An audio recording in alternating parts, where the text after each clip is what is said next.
Delighted to have in the studio with us Jonathon Davidson, Chairman and CEO of the British Business Group, Dubai and the Northern Emirates, because it's been announced that a new body will be set up to further commercial ties between the UK and the UAE, called the UK UAE CEO Forum. And to throw some highlights onto that, or at least what's known about it, Jonathon is in the studio. Good morning to you, Jonathon. Thanks for joining us. Good morning, Malcolm. Thanks for having me. What's your understanding of the purpose of the new body? Well, it's a government-to-government initiative which was started probably 5 to 6 months ago, and it's on the back of a lot of hard work by the British ambassador in Abu Dhabi and the Consul General in Dubai. And basically, the government-to-government initiative is to continue the good works previously. I mean, the Brits and the UAE have been doing business together for over 50 years, longer if you count the trade routes. And perhaps historically that needed to be readdressed, and certainly over the last 6 to 8 months a lot of work has gone in, and now this is a way of formalising that. There are various targets. I mean, at the moment the bilateral trade is about £4 billion of UK outward investment into the UAE in re-export, and the target for that by 2015 is to raise it to £12 billion, so quite a high ask. So yeah, I mean, that is the target, isn't it? £12 billion, about $18 billion for bilateral trade by 2015. So we're at about $4 billion at the moment, are we? It's $4 billion at the moment. So yeah. That's really got to that's going to have to go up 300% in the next 4 years or so. Well, we are setting ourselves quite a target, but of course, I mean, we are in theory hitting an upturn in the market. I mean, we are now hopefully reaching the next economic cycle, both in the UK and in the GCC. So over an 8-year period or a 5-year period, we're going to start to read those kind of figures. What are the main areas of trade between the two? Well, traditionally the UK and the UAE have always exchanged professional services, transport, logistics and travel and tourism. I mean, there are over 100,000 registered Brits in the UAE as residents, and also many tourists. Over 1 million tourists a year historically have come from the UK. Those figures have dropped off historically in the last couple of years. People simply aren't travelling. But I think, as we've all seen in the last 2 or 3 months, the travel and tourism industry has picked up quite significantly. Well, obviously there are plenty of British products on the shelves of the supermarkets, and we see lots of British products around town as well. But looking at UK imports from the UAE, what's the bulk of the non-oil trade?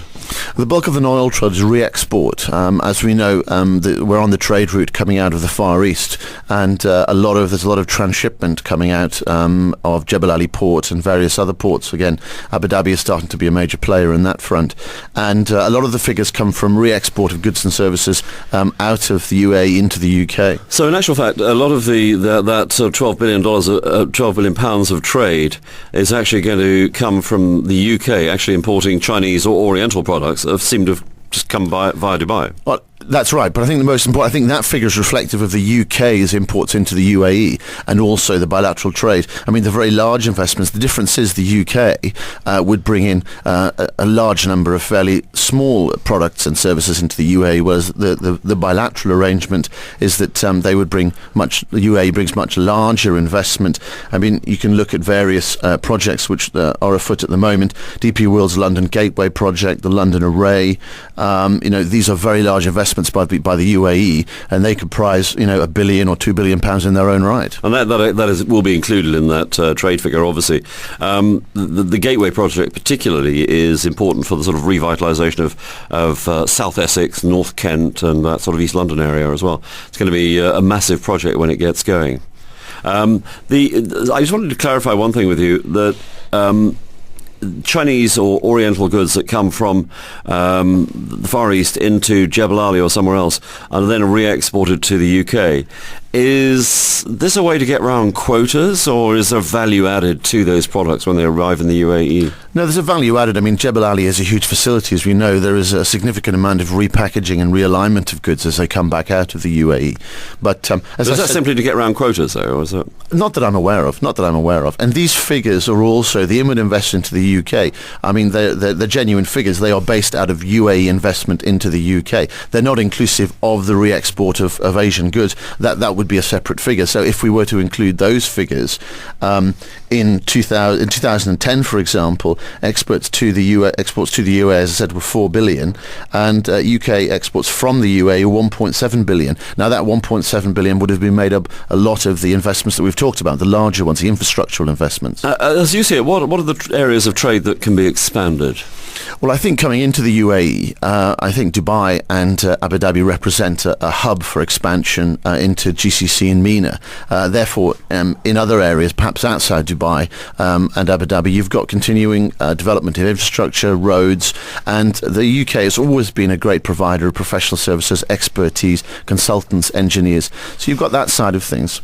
Well, I mean, I was going to ask you about that a little bit. Given the advantage that was given to British companies in the UAE in the 60s and 70s, where most of the projects, and especially the big projects, were written by consultants to BS, to British specifications, would you agree that companies have underperformed since then, British companies have underperformed since then, given that great head start? Well, I think perhaps it can be said that everybody got a little bit complacent because there's been an area of growth. We've just been through 6 to 8 years where there was more bilateral trade than anyone could deal with. So I think we're now in a much more real market, a much more competitive market in those respects. As British businesses or those associated with British businesses perhaps have to get slightly more competitive, try a lot harder. Well, this new body, the UK UAE CEO Forum, is going to put on CEO events in the UAE. It was announced last month as well that the London Business Forum is moving from Cairo to Dubai with the intention of also staging about 25 world-class forums a year. Your own group, the BBG, does similar events as well and a similar trade mandate. Do either of these groups threaten what you do? Not at all. I mean, it's complementary, if anything. The BBG have been around. In fact, we're entering into our 25th year in the UAE, so it's our Jubilee year, and we're very much a business-to-business organisation. We provide a platform of facilities for businesses amongst the UAE, within the UAE, and also outside of the UK coming into the UAE to network with one another and to develop their own business ties. This forum is very much a government initiative, so it's very helpful for our members to be able to plug into that initiative and be able to participate in some of these forums. I know that you've had various sort of senior figures. I think you've had the Prime Minister here. We've had Mandelson. A lot of top names. I mean, do you feel that now with this new initiative that they might go and talk at the UK UAE CEO forums rather than at your events? Is there a threat to you in that way? No, I think historically these figures have come on government trips and they've also made time for us, so I don't see why that would change. Do you think it's possible to have too many talking shops? I mean, is there a possibility of conference fatigue setting in, especially if they're all on the similar sort of topic? I mean, it's possible, but certainly when we have higher profile speakers come over, we get 200-300 people to our event. So at the moment, I'd say the appetite's still there. I guess this is a real challenge for all British companies that are based here, isn't it, to move that figure up. £4 billion worth of trade at the moment, move it up to 12 in 4 years. That's a tremendous challenge. Good luck with your part in that. Jonathon Davidson, Chairman and CEO of the British Business Group for Dubai and the Northern Emirates. Thank you very much for coming into the studio. Thank you.